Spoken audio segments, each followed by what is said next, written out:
Today, I interview Peter Zhou, the CEO of Rutter. Rutter has raised $30 million from investors like A16Z, the CEO of Plaid, and others. They are creating a universal API for e-commerce platforms, marketplaces, accounting systems, and payment processors.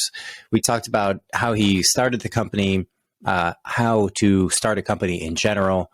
We talked about his experience at Yale and the future of education, as well as the trends and future in payments, fintech, and crypto.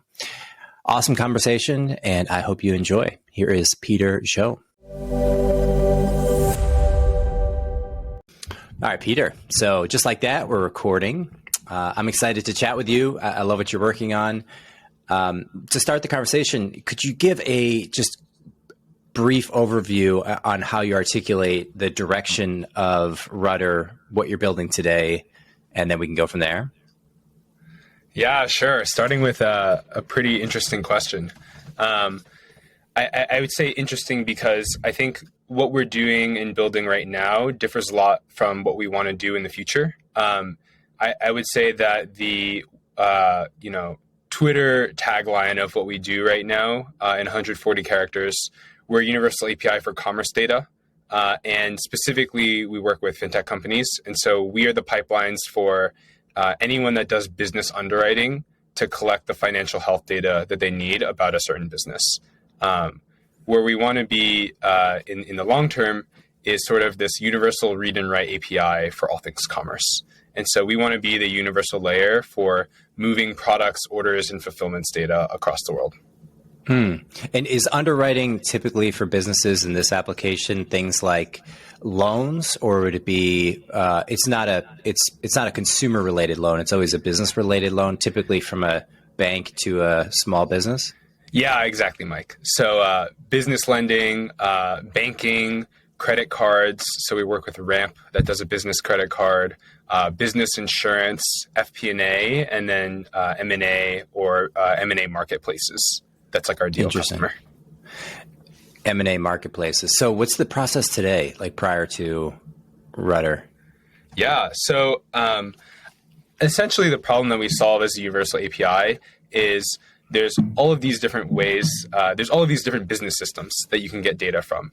So we kind of abstracted it into three types of entities: payment processors, storefronts, and then accounting platforms. And so amongst those three categories, there's a ton of different companies and a ton of different platforms within each category. And every single platform has its own API, its own way to read and interpret that data. And so if you're a company that wants to examine a business and understand how they're performing, you basically have to integrate into every single one of those APIs, understand the schema, understand how you compare that schema to that of a different platform. And so you basically build this giant abstraction for any payment processor, accounting platform, or storefront. And so we just offer that one middle integration layer as a service. So you would be connecting into the companies that connect into the payment processors. Is that right? We would be connecting into the payment processors on behalf of a company that wants to underwrite them. Okay, got it. So I think the best analogy is Plaid, which does banking data. And so in the same way that a consumer connects their bank account via Plaid, and Plaid solves this problem of there being a ton of different types of bank accounts around the world, we do the same thing for businesses. So a business application wanting to access a business system uses Rutter in the same way that a consumer fintech app uses Plaid to connect bank accounts. So what would be the types of companies you're pulling into on the payment processing side, for instance? I know there's three separate types: the accounting, storefront, payroll, or payment processing. Yeah. Is this something like you're connecting into Stripe, Authorize.net, PayPal, that kind of thing? Yep, Stripe, PayPal, Checkout, Adyen, Authorize.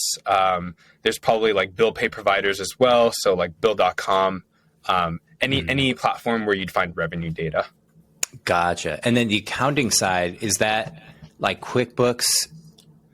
Yeah, Xero? QuickBooks, Xero, NetSuite, FreshBooks, Sage, Zoho, SAP Concur, and so on. And what's Storefront? Is that like point of sale software? Yeah, so I think the storefront abstraction that we have is anyone selling e-commerce goods. So Shopify, BigCommerce, WooCommerce. We also lump in marketplaces into that. So Amazon, eBay, Etsy, Walmart, Jet, Wish, yada, yada, yada. Mm-hmm. Gotcha. And so a business wants to go and get a new credit card or take out a loan, and they typically today would have to go to a bank and like export data from their bank, from their Excel, from their QuickBooks, and from the payment processors. And then right now, are they sending that over and then just somebody manually processes that on the bank side? Yeah, that's a good question, Mike. So yeah, that's exactly how it works right now. Sometimes banks don't even ask for information. They just look at the bank's cash flow. So they just look at your existing bank account. And what people have discovered, and the reason why this lending via alternative data is becoming such a big thing, is you can underwrite someone way better when you really understand what goes into that money in, money out. And so when you understand SKU level and customer level data on every bank transaction or all payments and revenue and expenses, you get a much better picture of that financial health than just looking at a bank account. And so the default way that a bank would underwrite someone right now is either asking them for some packet that represents these financial statements and then having an analyst manually go through those, or just looking at the money in, money out of that bank account.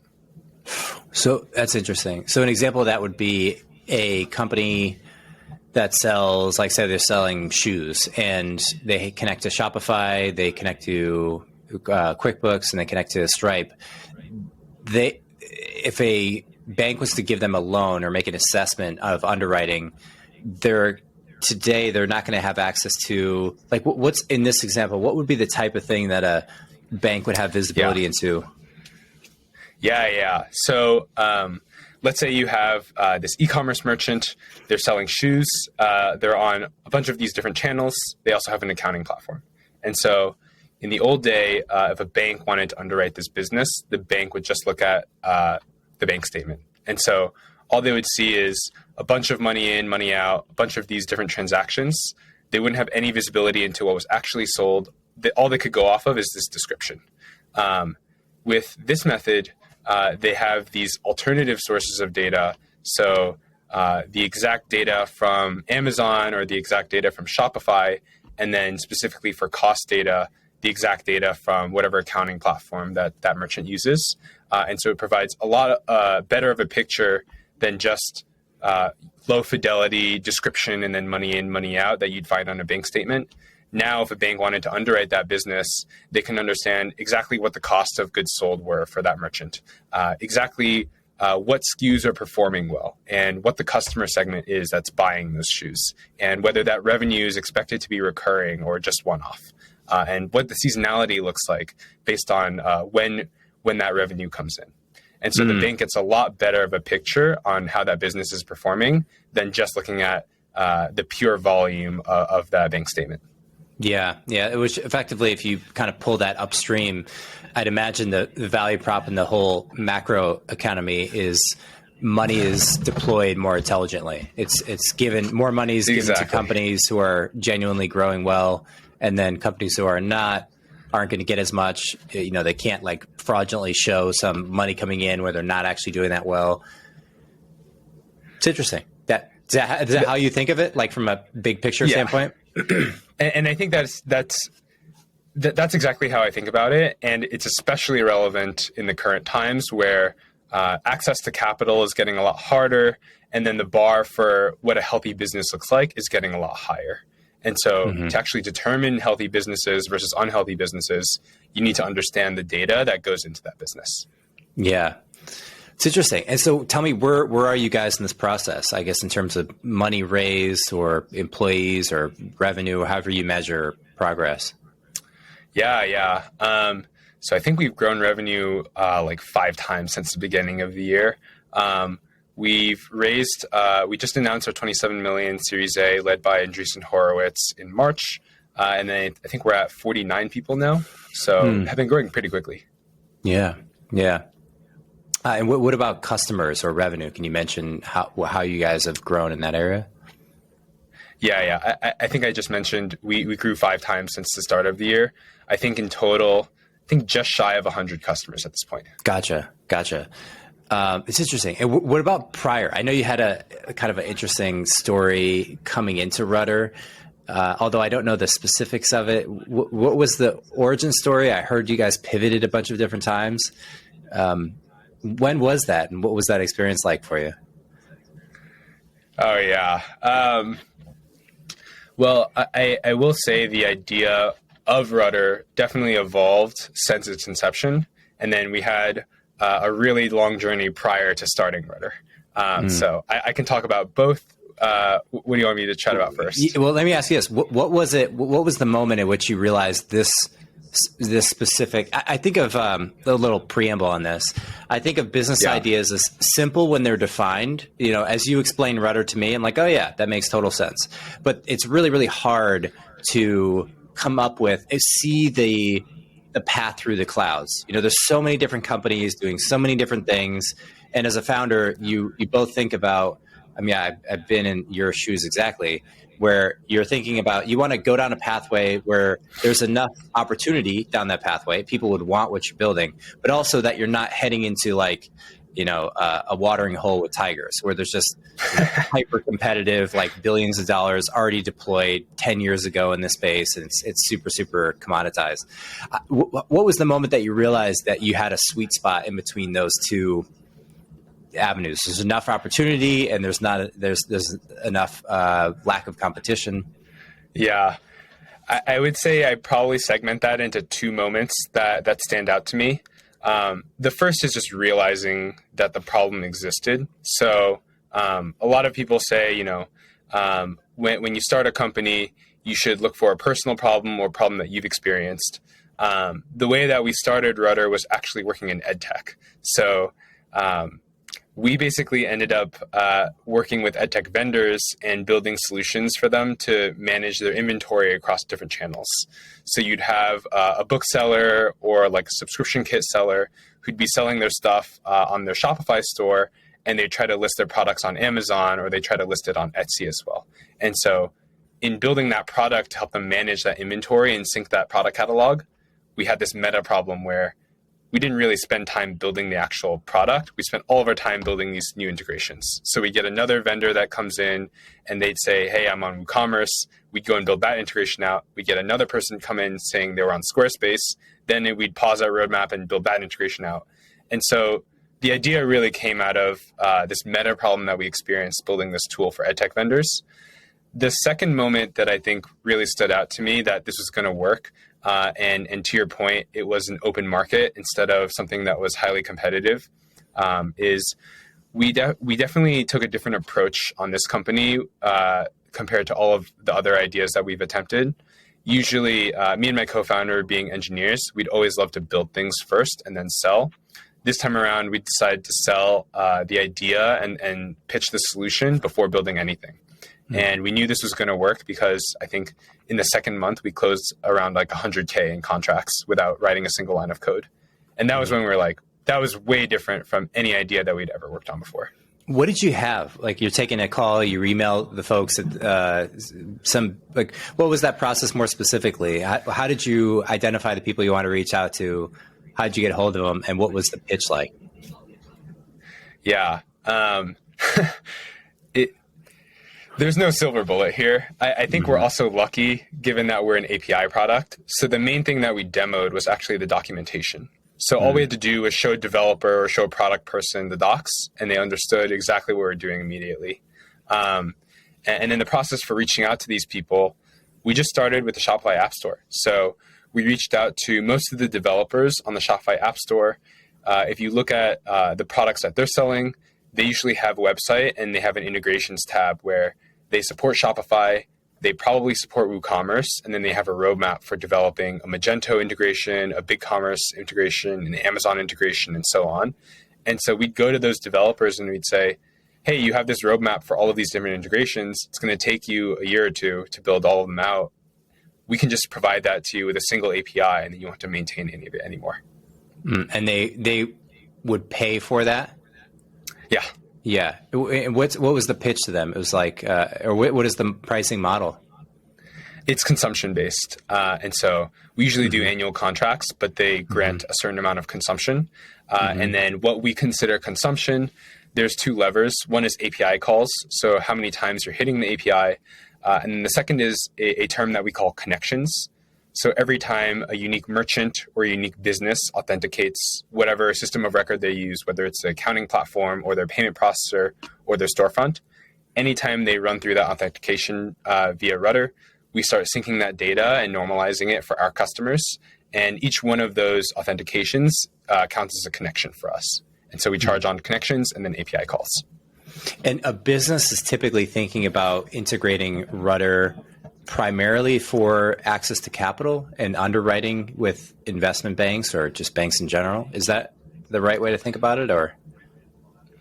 Yeah, we kind of sit in a really complicated spot within the ecosystem since there are multiple stakeholders. You have our customers, which are the tools and products and services that sell to these businesses and merchants. You have the merchants that are trying to use those tools. You have the platforms that those merchants live on top of. And so we sell to the customer, and which is the product and service that sells to merchants and SMBs. And the problem that they experience is they want to sell their product or service to those merchants and SMBs, but those people are on all of these different platforms. And so to actually interface with that merchant or sell that product to them, they have to understand their data, and they have to build this integration into every single platform that that person can be on to understand data across all of those platforms. And so our value prop to our customers, which are the product and services that sell to businesses and SMBs, is we speed up their go-to-market, we expand the addressable market of merchants and SMBs that they can go after, and then we do all of this in a fraction of cost because they don't need to hire an actual engineering team to build this out. Did you think about it earlier as selling to the merchants themselves? Like, is it obvious that you're selling into the what would it be like, the app developers or the app companies that are selling into merchants? Does my question make sense? It wasn't obvious at all. Okay. Yeah, that makes total sense. That's actually how we came up with the idea. So the start of Rutter was when we were building this inventory management solution to help merchants and SMBs. And so there we built this product that synced catalog and inventory information, and we sold that directly to merchants. What we ended up realizing is building that product, the majority of that product was just figuring out how to interact and interface with every single platform that a merchant or SMB could be on. And so taking a step back and realizing that there were so many different types of products and services that merchants used, that was a way more interesting market to go after than going after and providing an inventory management service. So we actually started with a direct-to-merchant offering and then realized that selling to people and enabling them to sell to merchants and SMBs was a lot more interesting. That's super interesting. I'm so curious to parse this out a little bit more. So the merchants would be the people who are selling the products, like their shoe company in that example, and they're likely not thinking about software as especially software integration to back-end tools as the primary thing that they're focused on. It's like, how do I make better shoes? How do I sell those shoes? And then, oh, by the way, we have to maintain Shopify, and we have all these apps and things we want to integrate to. So there's already this, you're slightly deprioritized in their strategic objectives, whereas the companies that are selling into the merchants already have, they already have a sales team. They're primarily thinking about integrating into these merchants. So initially you go after the merchant because they're the ones with the dollars, they're higher upstream. But they're also more, it's probably, more competitive to get into the merchants and more confusing on. What was the pushback that you would get from merchants? Yeah, inventory management is just a really crowded space of tools to sell to merchants. So if you think about who our customer actually is and what the market is that we're going after, just imagine the suite of tools that a merchant uses. So a merchant is probably on some kind of marketing platform. So Klaviyo or Yotpo or a HubSpot or Salesforce or something. They probably have a shipping and fulfillment provider. If they're selling other products, they're probably using a drop shipping or print-on-demand company. they need to do their taxes. And so they probably have an accounting automation or an accounting service as a company. And then if they want capital, they probably work with a vendor that provides them loans. And so all of those companies, the marketing company, the shipping and fulfillment company, the drop shipping company, the accounting automation, the underwriting and lending company, they're all trying to sell this service to those merchants. And the problem is that merchant can be on Shopify or WooCommerce or BigCommerce or Amazon or eBay or Etsy. And for those companies to sell that product to the merchant, they need to understand that merchant's data. And the way you do that is different across all of those different commerce platforms and accounting platforms. And so we basically sell that integrations layer to the underwriting company, to the shipping and fulfillment company, to the marketing company. And what we do is we're basically the picks and shovels that enable them to really easy, abstract away and access all of the merchant data on any platform, regardless of what platform it comes from. So instead of them building every single integration out, they integrate once with us. In cases where these what did you call these? Like the companies who sell into the merchants, they're the providers? We call them the vendors. Vendors, okay. So if a vendor has been around for a while and they have integrations to, Shopify, Magento, BigCommerce, is the value prop less compelling for them because they have their existing APIs all set up versus a smaller, newer vendor? So the value prop there is maintenance. So Shopify's API updates every quarter, and I think they notify everyone prior of breaking changes. Most platforms actually act that way. And then when you deal with a self-hosted platform, so for example, Magento and WooCommerce, if you are a merchant running on those platforms, you run your own instance, which can be any version prior to the most updated one. And so the maintenance costs on the vendor side is that they have to deal with every single one of those versions, and they have to deal with it constantly updating. And so our value prop is that we basically take all of that pain away from the vendor and keep all the APIs updated for any version of the platforms that they work with. Got it. So maintenance is a significant cost. I'd imagine you'd agree that it's less compelling if they've already spent the time to integrate than it would be to a younger company that hadn't done those integrations yet. Is that right? Definitely. Yeah. Okay. Yeah, that makes sense. It's less of a pain, but that's the sort of constant enduring pain that you'd experience when you build all the integrations out yourself. Mm-hmm. And plus, you're riding a big trend in that there's going to be ever more vendors making the merchants more profitable and efficient and successful long term. It's kind of interesting if you think about it. Like if you almost paint this as a picture visually, you have the merchants who are the ones that directly connect to the consumer. So they're the ones who figure out like what do people in the market actually want? Like what color shoes do they want? What style shirt do they want? I tend to think that's like the tip of the spear between supply and demand. It's really competitive. There's a lot of innovation, a lot of creativity at that level of abstraction in the economy. And I think that drives everything else behind it. So then you have what platforms like Shopify is a really successful company because they're right behind the merchant. It's a simple tool that many people use to sell products. Let me speak more articulately, many merchants use to be able to sell more products efficiently. And then there's kind of this like trailing cloud of vendors behind that, all the apps in the app store on Shopify. There's a friend of mine who runs like a $100 million app on Shopify. They're like just an app in the app store and they're $100 million business. And it's wild that there's such a like a secondary derivative market of vendors behind the merchants. And then I think of what you're doing is like would you agree that it's allowing the merchants to better utilize the vendors and then the secondary vendors behind them? Like it's almost like glue, or what would be an analogy? Yeah, that's a great way to think about it. Yeah. So we're basically the glue between the vendors and then the merchants that they'd want to interact with. I think the trend that we've been seeing that causes this company to exist is one, not only are there a ton of different platforms coming out, so you have Shopify, you have all of the major marketplaces in the world.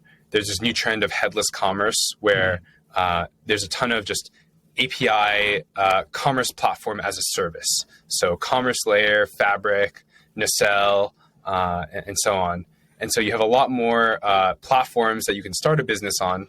And then in parallel, there's a lot more of different vendors that a merchant can use. And so there's a lot more products that merchants use to better sell or optimize their spend. So you have now like buy now, pay later companies. You have one-click checkout companies. You have returns as a service, warranties as a service. I think we definitely think that we're still in the very early days of different products and services being built for businesses. And so we kind of want to be the glue that connects those vendors building those products and services with all the merchants on all the different platforms that they're on. Do you think of these as being segregated by the types of businesses that these merchants are? So if I'm a services merchant, I'm not going to use Shopify. If I'm selling a physical product that needs to get shipped in the mail, Shopify is perfect. If I'm a marketplace of sorts where I'm connecting buyers and sellers, Shopify, not really a great fit. There's other emerging vendors for those merchants in the marketplace. So as there's more of a splintering or increasing complexity on the merchant offerings, then there's like a growing chasms or like growing industries behind those specific types. So like direct to consumer would be a whole suite of products specifically for that. And then you'd have services. I think of marketplaces. I don't know if there's others that's kind of fit this. SaaS is a big category, I think, akin to direct to consumer marketplaces and services. Does that align with how you think of the evolution of industries? Yeah, I think that absolutely aligns. And that's exactly why we focus on not just e-commerce storefronts, but also accounting platforms and payment processors. When you think about all of the different types of businesses on the internet, let's say you sell shoes versus you sell event tickets. If you're a vendor that wants to sell, like, let's say you're Klaviyo and you want to sell this marketing platform to those companies, you really do treat those companies in the same way. They have customers that this merchant would want to email, and then they sell a product, whether it's a physical good like a shoe or it's a digital good like an event ticket. And so coming up with the right abstraction for what a business or a merchant is, quote unquote, is what enables us to be really effective to a marketing platform or a fintech company like a Klaviyo or like an Uncapped or something. And the other factor here is that so many companies are always trying to grow what they're going after. You know, if you're providing email marketing tools, well, you're eventually going to grow into a broader marketing tools and then build out to like email outbound tools. And it's fascinating to me how companies like bump up against each other, but they sort of carve out the product is not independently defined inside the company. It's always defined in relative to where what the customers want and then what currently is out there already. And they kind of like weave together, which I find that weaving fascinating. I mean, effectively that's like business strategy, but it's where product meets the strategy of where product is going, which, if you talk about marketing platforms specifically, I think that's just a really good example that when anyone gets too big, you definitely end up stepping on other people's toes. What about Headless Commerce, do you think? What was the company recently? Bolt, was it? That went through a big collapse? Fast. Yeah, they Fast. do one-click checkout. Yeah. Why are they Headless Commerce? Is they in that category? No. So Fast and Bolt are in the category of one-click checkout. Headless Commerce really describes. Let me think of a good way to draw an analogy here. So when you think of a company like Shopify, they offer this full stack service where not only do they provide the website and a website builder for displaying your catalog and displaying your store contents, but they also provide the under the hood order management. So all of the business logic and the database for managing orders, managing fulfillment, and so on. And so Headless Commerce describes a backend system where it separates that website from the database and the business logic that manages orders for a store. Headless Commerce specifically refers to the database and the orders and the order management. And what people realized is as stores get more complex, they might have custom flows or custom orders that are placed or custom data that they want to be interacting with. And so now you have companies that just build that order management, hyper optimized and hyper customized as a service. And then the merchants that use Headless Commerce platforms, they often work with a hyper optimized front end. So a super performant front end only builder. So like a Shogun or like a Commerce.js, let's say. And would these companies be the reasons why they would be moving to headless commerce is just size and complexity of the business? So they're typically later stage companies. Would they be typically on Shopify, and then Shopify is just saying, hey, we can't address this market size with our current product roadmap? Yeah, that's exactly right. So as a merchant or a brand gets larger and larger, they probably have specific things that they care about given the specific product that they sell. So like, let's say you sell like, I think Mudwater is a recent one that I've seen that I'm fascinated by. Let's say you sell like subscription tea or something. Well, you want to be able to manage subscriptions. And that's a poor example because I think Shopify does manage that. But if you wanted to set up recurring billing, let's say, not every platform that comes out of the box is able to support that. And so that's where you'd use something like a headless commerce platform, so you can configure and set up your own like recurring order management.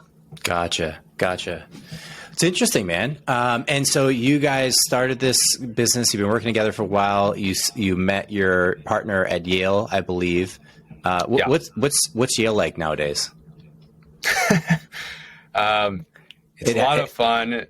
I'll caveat that by saying it is in the headlines frequently for the political influence that it seems to have internally, with a lot of like, when I think about like woke progressive policies or communities within universities, Yale is one of the first ones that people tend to bring up. Is that your experience, or could you talk a little bit about that? Yeah, that's so funny, Mike. I think I try really hard to not get super involved in those things. My memory of Yale is just that it is definitely one of the happiest campuses that I've been on. So I really loved meeting all the people there. I made a lot of like lifelong college friends. And then, it is really just the best place to meet a co-founder, especially. Nice. Well, that's keeping it nice and simple. I appreciate that. Well, we don't have to go down that road.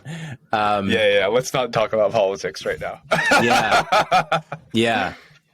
Well, let's put it like a related cousin to it, which is when you think about growing a company now. So I raised my Series B in my last business. We raised 23 million. We had about 50 people. There was no emphasis publicly on like it was like prior to the giant wave of social activism. It was, I'm talking about my time period, like 2018, 2016, 2017, 2018.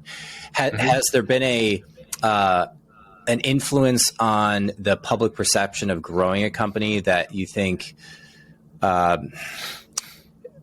is like overtly productive? I'll say like certainly companies are here's a place where you could start. Companies are being judged socially on diversity initiatives, on I think even to say like the percentage of people on the team with varying levels of skin color, and diversity is often just said like companies better perform with more diverse teams, and that all companies should have this initiative. SpaceX over the weekend had some internal employees that said, hey, SpaceX is not a safe place to work. These employees mass emailed like thousands of people in the company. And then the CEO of SpaceX basically responded internally and said, hey, it's come to my attention that some people have spammed everyone in the company, some employees. We've terminated them and they're gone. We have to focus on getting to Mars. companies like Coinbase have taken a very explicit approach to say that we as a company are going to focus only and talk about only the mission, and we don't want to get involved in politics. And hearing even just your quick demeanor on this, it feels like this would be a pathway that I don't know if you guys have gone down this route, but Paul Graham from YC has said publicly, like, companies are going to eventually need to, and those who survive in the long term, become apolitical and just focus on their mission. Otherwise, there's like tensions and distractions that pull people all day long, and the productivity of that company starts to deteriorate. That there seems to be wide variance on the strategies that different companies have taken on this. But given that it's such a topical and influential thing that could just grow to be such an enormous influence within companies, how have you thought about this? I mean, you guys are relatively small, but I think now's a good time to really, come up with a strategy. Yeah, that's an excellent question, Mike. I think you've correctly pointed out that I'm a little bit hesitant to talk about this. I think the reason why, one, it's a very controversial thing to talk about, but in my opinion, so we actually do make statements internally. In my opinion, I don't really care about the public perception of the company. It is a lot more about building a really great internal culture than it is seeming like you're part of some faction or looking some way externally. And so, like, when I think about announcements that we want to make or stances that we want to take as a company, it is really coming from a belief of, I think that this is right. Like, for example, abortion should be a human right. And so we've provided a new benefit now that allows employees to travel to different states to get an abortion if they need one. And so I think of it a lot more from what is the right thing to do and what is the good thing to do, rather than like what political side am I taking. Yeah. Not to talk about Rutter specifically, but if you talk about that, depersonalize it for a second and talk about the strategy. I think the upside is that you're certainly topical, that a company who stays relevant on changes in politics has an advantage in the marketplace over those that don't, because people will want to work for a type of company that they can get those benefits from. Like, two companies being exactly equal, those that would pay for me to fly to an abortion is just better.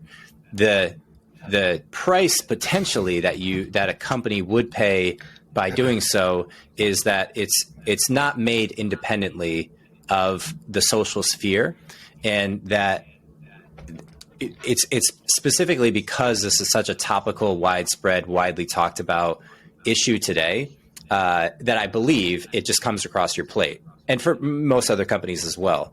And so the rub, or where I picked up on, like, Brian Armstrong from Coinbase's a description of why he took their stance, which was like, we're going to be focused on crypto and that's it, nothing else goes, is that there's some topics that are middle ground that, like, we don't know what the answer is going to be. This is like, it's in Congress now, or it's changing now, and we have to make a decision on it if we're going to become part of this movement. And it's people say the word ideology, but I think of it more as it's an association to a social club, and you're either affiliated with that or you're not. And there's various hashtags that people put out there to declare their affiliation, or pronouns, or that kind of thing. And I think my personal view on it is that by trying to parse it in a non-emotional way and understand it in this format and context, provides almost like an immunity to that overarching benevolent social movement from becoming something that's kind of deteriorating to the fabric of society. That whenever large scale social movements happen, or a lot of volatility happens in society, I just view there to be a risk of, like, tumors developing in the system. in the sense that there's bad ideas that become socially pressured to become popular, and like, hey, Peter, you got to take on this new policy, otherwise, like, we're going to shame you on Twitter, and that's the kind of thing that it's easy to say today that you wouldn't be a part of, but I think the tendency is if companies don't articulate a genuine strategy, then they get caught up in the jet stream of wherever these policies go. So I know that was a long-winded way of saying it, and I'm just curious to hear your reaction to this, or if you thought about it or talked about it with other folks. I think I got the gist of that. Again, like, I think the stance that I have on this, we didn't make any announcement on Roe v. Wade externally. That is not, I think at the end of the day, a company is nothing without the people that make it. And so more important than building a great product is making sure that the people are fulfilled and are happy at their job. And so, like, when we make announcements, it comes more from what is good for our people than it does, I need to be part of this social circle, or I need to make some statement because everyone else is making it. And so that's the current stance. Yeah. We'll see how that goes. Yeah. I think companies that are more on the edge are the ones that are more, for the nice thing about Rutter is you're really, when it comes to this specifically, is that you're not on headlines. It's not like, I'm reading a TechCrunch article about Rutter's policy. It'd be more like Disney. We talk about Disney. We talk about Nike. They're more consumer brand recognizable companies. And I think that those resonate more because they're just so recognizable by people. Whereas if there were to be an article on a business-to-business application company, well, like, you'd have to first explain what the company does and you're pushing more, cognitive rocks uphill to get to that. Yeah. Whereas like Disney's doing this and all of a sudden it's on the news. Yeah, I don't even think if we were a consumer company and we were always on the headlines, we're obviously kind of the furthest away from that, doing data infrastructure for B2B or B2 merchant services. But even if we were on the headlines, I don't think you should be pressured by society to make a statement. You should do what's right by your company and your people. Yeah. And so regardless of, you should make these decisions without societal or peer pressure. Well, some companies can't get around it. Like Netflix, for instance, they have to make a decision, and YouTube and Twitter, they have to make a decision on who do we let in the walls, proverbially, and who do we kick out. And they're building an intentional community. It's not like RSS feeds or something where they have policies and terms that are, this is where Elon comes in and says whatever is legal or illegal should be allowed. But if you don't take that policy, then you have a cultivation of a community, and then you have to make judgment calls. And I think the judgment calls are where the rub is, and the counteracting force against companies to say, we want these changes with your content. You're not in the content business, which is nice because you really don't have to think about this stuff, but it is so topical and there's so much energy behind it today that it's fascinating to me to watch. Yeah. Thank God I'm not running a content business. Yeah. But even if I were them, I think just sticking with doing what's right and doing what you believe is right instead of being pressured by other people, I think is the approach that I would take. What else have you learned about the market? We talked a little bit about the layers of abstraction on merchants to vendors. You've done a lot of pivots, and having done a lot of pivots myself in past companies, I learned a ton. I learned a ton that's like 2 inches deep and like a mile wide on different things. Where did you go? Like, tell me a little bit about the things that you learned about in your pivoting journey. Yeah. When you say 2 inches deep and then a mile deep on a specific area, that definitely resonates. I think overall we learned a lot about how to validate and gauge customer interest on the different ideas that we worked on. over the course of Eric and I have been working, my co-founder Eric and I have been working on companies since summer 19. We were part of the YC summer 19 batch.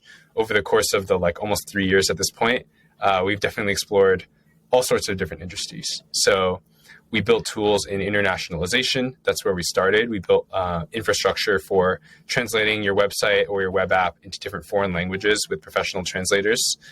We built productivity tools. We built product feedback aggregators and note takers.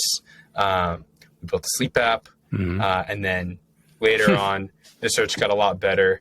We started exploring changing industries. And then went into ed tech and eventually came up with Rutter. And ed tech, what was the foray into ed tech, or how did you get into that? Yeah, so this is probably mid 2020, I would say, just to set the stage. I think pandemic started, February, March of 2020. All the schools shut down abruptly, and then mid 2020, the fall semester is coming up. Everyone is realizing that the schools are still shut down, and virtual education was pretty bad. It wasn't set up for success back then.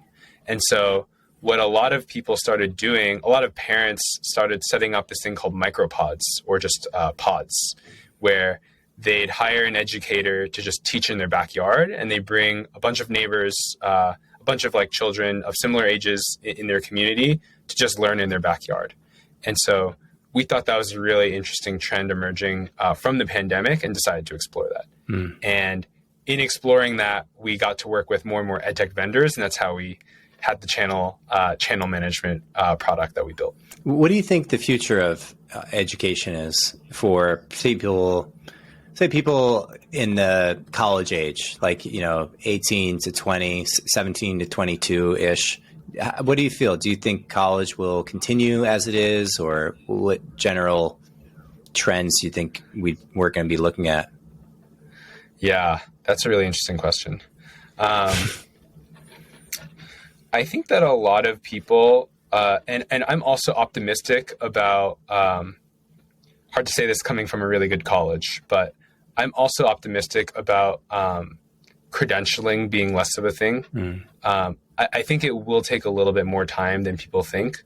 I think in the long-term future, you have a lot of personalized and specialized education. And then it matters a lot less where you came from. So what school you graduated from or what your credentials were, and a lot more on skill-based proficiency. So what exactly are you capable of doing? Do you think there'll be a replacement to these validator networks called universities, where if you graduated from some MIT, then you have that diploma, that certificate, which is effectively, there's value in the network of the people you meet, but there's also value in the certificate of credentialing. That certificate seems like it could be done remotely, or at least other companies can compete directly with that certification process, like an online education platform that costs 10% of what MIT would cost, and you just do it online. Employers would have to recognize the validity of the emergent online platforms. But assuming that becomes at least close to in parity with, starting with tier 3 schools and then climbing your way up to MIT level, it seems to me that the massive difference in price would just sway if you can have an online education experience that is comparable in the sophistication of the education to MIT, and it's 10% the cost. How does that, that must have an enormous impact into our world economy. Yeah, I think instead of thinking it from the tier 3 school all the way up to the tier 1 school, I think the way that it's happening right now and the way that it'll continue to happen is it'll be verticalized by profession. So already you see these credentials like Lambda School or Hack Reactor specifically for computer science coming out. And those are entirely valid credentials to have. And people definitely consider those when considering someone for a job. And so we'll probably see that spread across all of the different professions, and we'll see it verticalized and split and cut vertically rather than going horizontally by ranking of school or anything like that. Yeah. Yeah. I find the implications that are most interesting is the access to the education. So you can be anywhere in the world and have access to the same quality of education as, say, like an MIT. And then there's the decrease in price. So now it's actually affordable and accessible. And then then you have the validation of the certificate that you can go through. So now you're credentialed. It feels like such an enormous economic pressure that would be put on schools. I wonder if there's going to be like a depression or a popping of a bubble of sorts in like Western colleges. I mean, they seem to have just such a long-term vision. And I mean, I haven't heard any concern from these schools, but is that possible? Like, could we just have sort of an implosion of colleges as students opt out of these schools? I think that's possible, and I'm optimistic about that happening long term. But just given like the extremely low acceptance rates, which keep getting lower every year, meaning more and more people are applying to these colleges, I don't see that happening in the short term. I do think that what a lot of the programs miss is network. And so it, just like in the same way that I found my co-founder in college, it is a lot easier to build a really strong network via one of these institutions, especially if they pre-vet people via like the SAT or the ACT or whatever, than it is to go to a trade school or a school specialized by profession. Yeah. What do you feel about in-person versus remote? The last few years with COVID, the vast majority of companies went remote and a lot of those stayed remote. Is that something you feel is an advantage in that you can hire people from all over the place, or disadvantage because you can't have the dynamic interactions of an in-person experience, or dependent on the business model? Or what are your thoughts on that? Yeah, I think there are definitely trade-offs that you have to make when you decide in-person versus remote. I do believe that in-person interaction is a lot higher productivity than remote interaction. It does force really good. I do think that remote forces good company discipline, where we basically have this thing called decision documents at Rutter, where whenever a company level change is made, whether we're providing a new benefit or enacting a new policy, you basically write a document out describing that proposed change, and then either asynchronously or in a quick meeting with the relevant decision makers, decide on whether you enact this change. And then that change is posted on a company ledger where everyone can see exactly what changes and policies are implemented at the company. And so remote definitely forces you to have more discipline on how you run the company and how you organize people. And it also comes with being able to access a broader array of talent, because now you can get people wherever. I do think that in-person has some benefits, but we've decided to be remote first. Yeah. And is that pretty common amongst companies now? You're up in SF. Is that, from founder friends of yours, are they pretty much all on the same boat, or are some hard and fast, like in-person only? I think people are starting to switch more towards in-person only. Really? Yeah. But we're definitely going to stick with remote first. Yeah. So we got a little bit of time left. What else outside of Rutter or APIs is interesting to you? Do you think about the world economics or crypto, or where do you place your mind power when it's not thinking about Rutter? Yeah.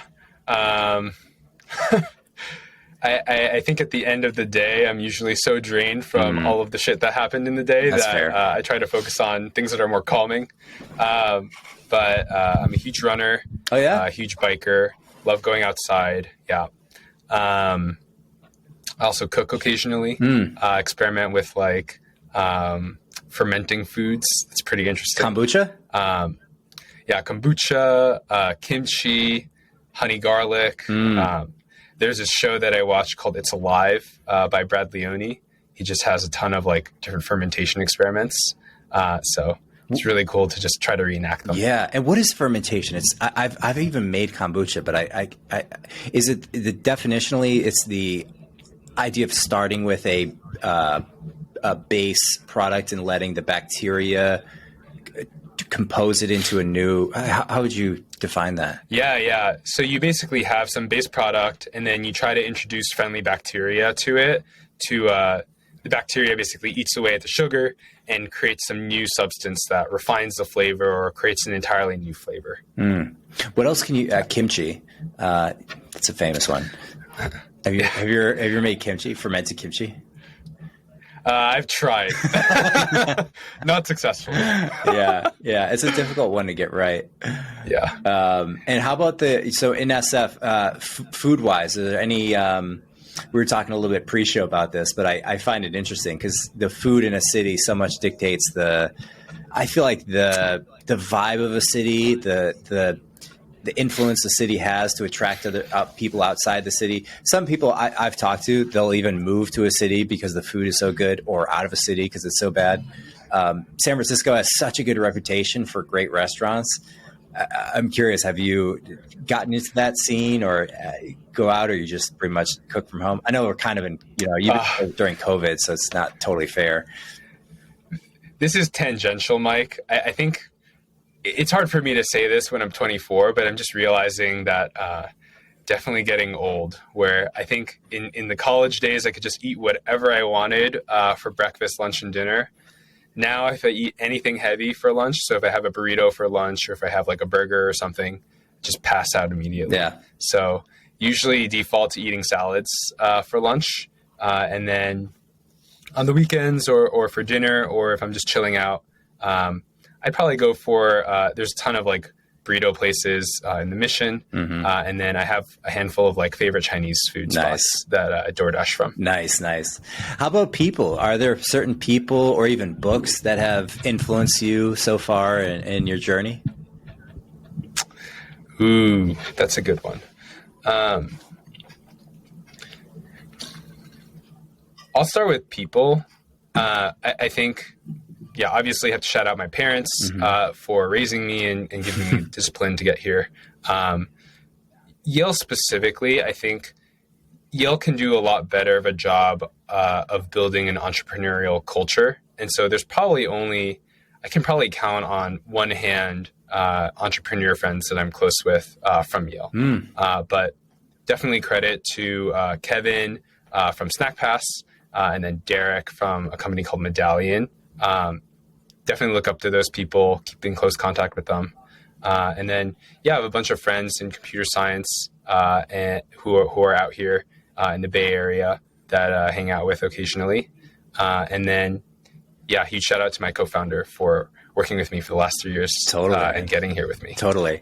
How about companies? Are there any particular companies? And it might be the brand of a company, the technical accomplishments of the company, culture, and whatever stands out to you that has been is something that you model when you think about building Rutter? Ooh, that's an interesting one.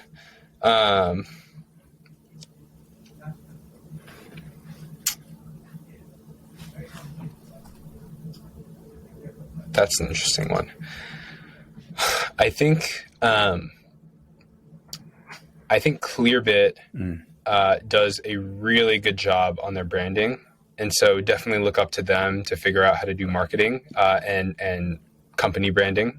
And then I think both Stripe and Plaid do a really good job on making sure that they have the strongest engineering team. So they set the bar really high for engineering. Yeah.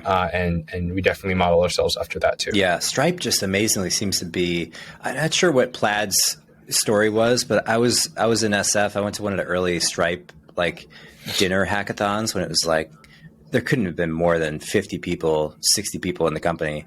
And it was such a electric vibe. People there were so sharp, even in the early days, especially in the early days. Did Plaid have a similar experience? Do you know those guys? Did they YC too?